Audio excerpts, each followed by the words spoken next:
you think that business is all about impressing the client.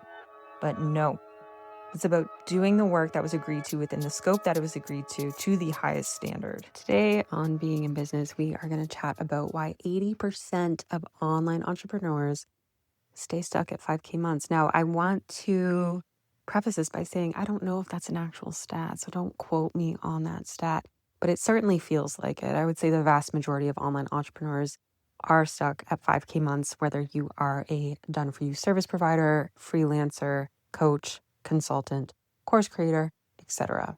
I first want to say that usually if you're stuck at 5K months, it's not a question of you not being good at what you do. That is very rarely what's going on here. Usually what it is, one or a combo of these 4 things that I'm going to talk about with you here shortly. So first of all, if you are one of these online entrepreneurs who is stuck at 5K months, just know you're not alone, and it's not laziness. I'm sure you're doing all the things. It's not lack of talent. You are capable, you are smart enough, and there's just a few things that you might be falling into that are keeping you stuck.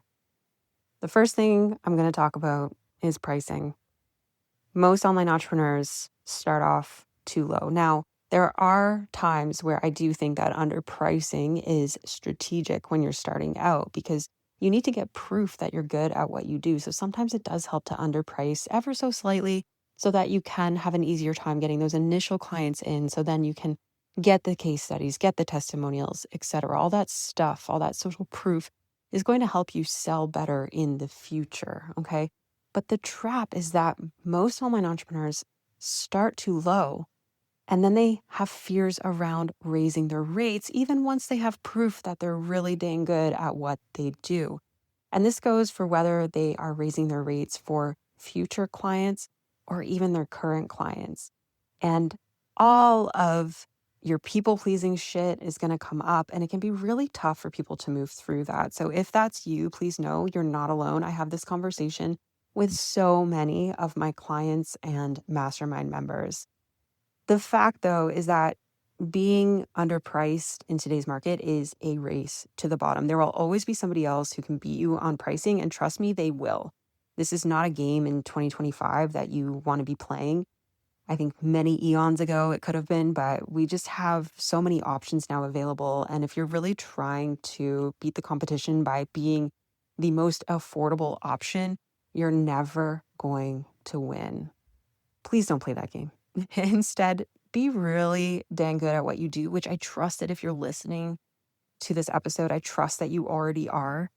And then once you have proof that you can do what you say you can do, price accordingly, okay? Put your rates up, even with existing customers. There's a way to do this where your existing customers, sure, might somebody walk away? They could, but there is a way to do this strategically that will minimize that risk. And I used to do this in the beginning when I myself was underpriced and I had to raise my rates quite rapidly. And one of the things that I would do is, first of all, give your clients notice. Don't just tell them, hey, your rate's going up in 2 weeks. Give them lots of notice. So I usually like a couple of months of notice, to be honest. And if the price increase that you're implementing is 20% or less of your current rate, you can make that increase at once. So you can give a client a notice, hey, in order to best serve you and value my time and be more aligned with market rates, this is a change that I have to make. If you are severely underpriced and you're in a situation where you might have to raise your rates by, say, 50%, you might want to do a stepped increase with your current clients, okay? So same methodology, but you can let them know, hey, in 3 months from now, it's going to be this, and then in another 3 months, it's going to be this, so that I can make sure that I am priced where I need to be in order to continue to deliver the quality of service that I need to deliver. And for raising your rates in between clients, a lot of people will recommend to do these huge jumps. So let's say that you're priced at, I don't know, $700 a month for social media management, and you know that realistically you need to be at least $1,500 a month. It can feel really dysregulating to go from $700 a month to $1,500 a month because your nervous system doesn't know what it feels like to sell at $1,500 a month. So please don't feel pressure to increase your rate like that. I very rarely recommend doing a rate increase like that. I do recommend doing small increases. So if you're at $700 a month currently, then maybe the next increase you do is $900 a month, which is actually really nice because it's behind the pricing threshold of $1,000 a month. So that's going to be an easy breezy increase. Most people who buy at 700 buy at 900. You're probably going to see barely any change in conversion rate, if anything at all.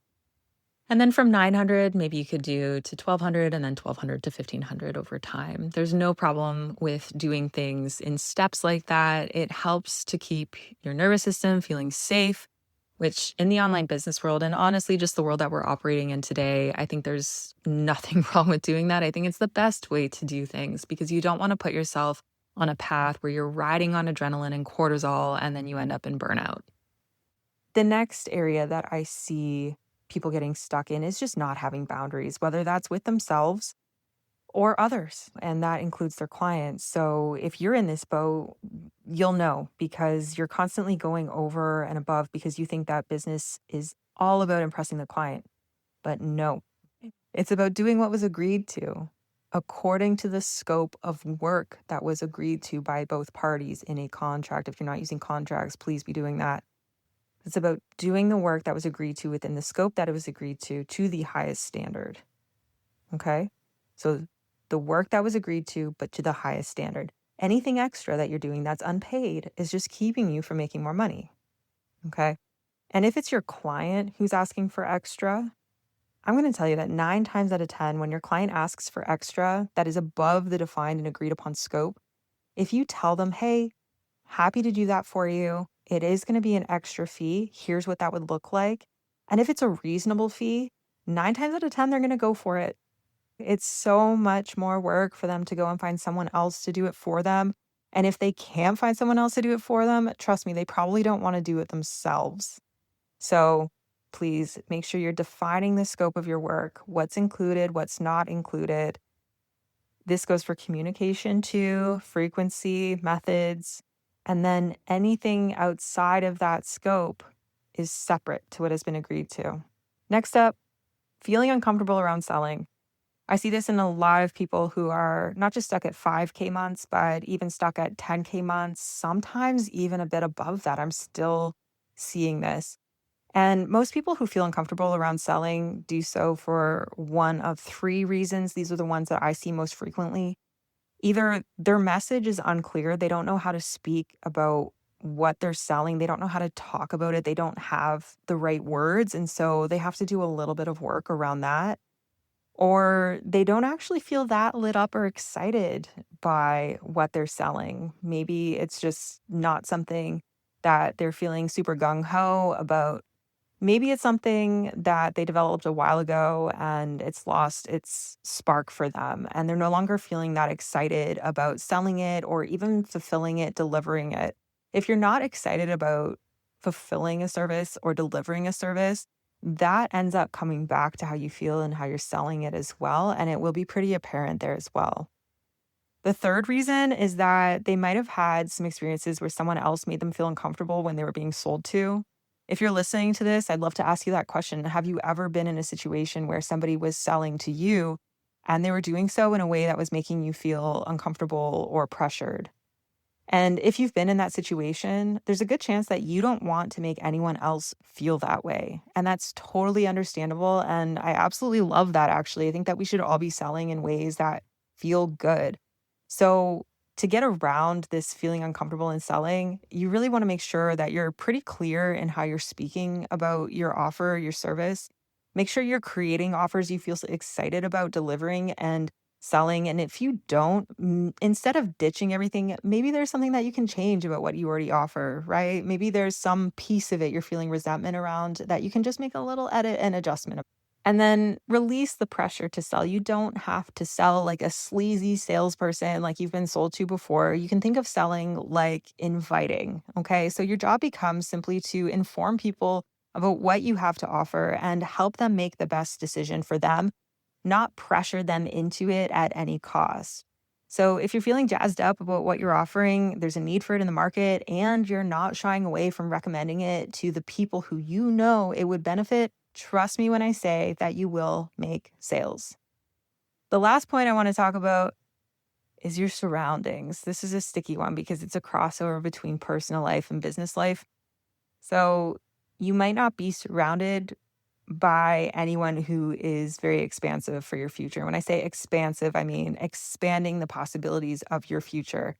You might be surrounded by folks who maybe they don't even think what you do is a real business. I think a lot of people have heard that from someone in their life. Oh, you don't have a real job. Is that a real business or your little business? These little comments.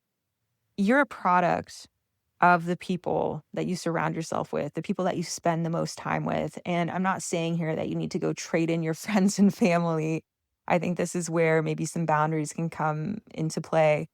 But I am saying that if you don't have people in your life in some way, shape, or form, whether that is friends, a mentor, a community, anyone like that, who, when you're around them, you just feel things open up. It really is almost like a feeling that you get, right? Where you're with them and you're flowing and you're talking and you're sharing ideas and goals and you're hyping each other up. You need people like that in your life. You absolutely do. I know for me, I've always had really good people in my life, but I did go through a phase where my main friend group was all spending their time doing things that were not conducive to my growth, my future, or even my health, to be honest. And even though these were quote unquote nice people and they would have done anything for me, I knew that if I continued to spend all of my time with them, I was going to be on that path too, where I was only living for the weekend, living to party, all of that stuff. And as soon as I stepped away and got more immersed with my own goals and started creating relationships more intentionally, so many things shifted and so many things opened up. And even to this day, to be honest, I am so ruthless about who I surround myself with and who I give my time to. And another thing that I do is I pay to put myself in rooms. And I know there's a lot of people out there who think, oh, you shouldn't have to pay to put yourself in rooms and to make connections. But especially in business, let me tell you, when it is worth its weight in gold to be in the right room at the right time. Okay, I lied. Bonus fifth thing that I see, because I was just editing this and I was like, damn, no, there's one more thing that I have to tell y'all. So, another thing I really see that's super common for people who are stuck at this 5K month mark is they are often either over niched or not niched enough. They're either total generalists. So, people like when I started out, I was offering graphic design, social media management, ads, SEO, copywriting, email marketing, everything under the sun within that umbrella. And on the other end of the spectrum, sometimes we see people who are overly niched. So this is where you're in a niche in terms of what you provide as a service. So let's take email marketing as an example. So you're an email marketer, and then you're an email marketer for specific people. And the specificity within that is super, super narrow. So let's say you're an email marketer for physiotherapists. That's way too narrow. The sweet mix in there is to either be specialized enough in the service, and then you can be specialized in who you offer it to. So your core archetype that you like offering your service to, as long as it's somewhat broad, like as long as there are enough people within that. So email marketer for online course creators, cool. Tons of people in there, perfect. That is a fantastic niche. But in general, you want to be niche. I definitely see more people overgeneralized rather than over specialized in the beginning. And I know for me, if I wanted to grow my business way faster in the beginning, I would have definitely specialized a lot sooner. Now, I was a bit of an anomaly. I was able to grow my business to about 150K a year without niching. But as soon as I niched into a specific service, the very following year, I think I was at 240K or something like that. And then now I'm nearly doubled. It can help you immensely to niche early on. It's really good for SEO purposes. It's really good for brand building. It's really good for referrals. It's just so good for so many things. And a lot of people get stuck at that 5K a month mark because they're too afraid to position themselves as a specialist so early because they want to be everything to everyone. But trust me, the sooner that you can position yourself as a specialist in something, the sooner you're going to build your business. And then you can generalize and add on other things in the future. Or even there's another option. You can be specialist forward facing in your marketing and then behind the scenes. Let's say that you do offer email marketing. Oh, you're noticing that some of your clients need website copywriting and that's something that you can do. Cool. Offer it to them behind the scenes. But that doesn't mean that you're going to be positioned as a website copywriter. Okay. Your specialty is still email marketing and maybe you provide copywriting within that. But then you have the beauty of having these behind the scenes offers that you can upsell to your existing clients. Okay, cool. All right, that's it for this episode. Another quick listen. I hope that you've pulled something from this. And if you have, I would absolutely love to hear about it.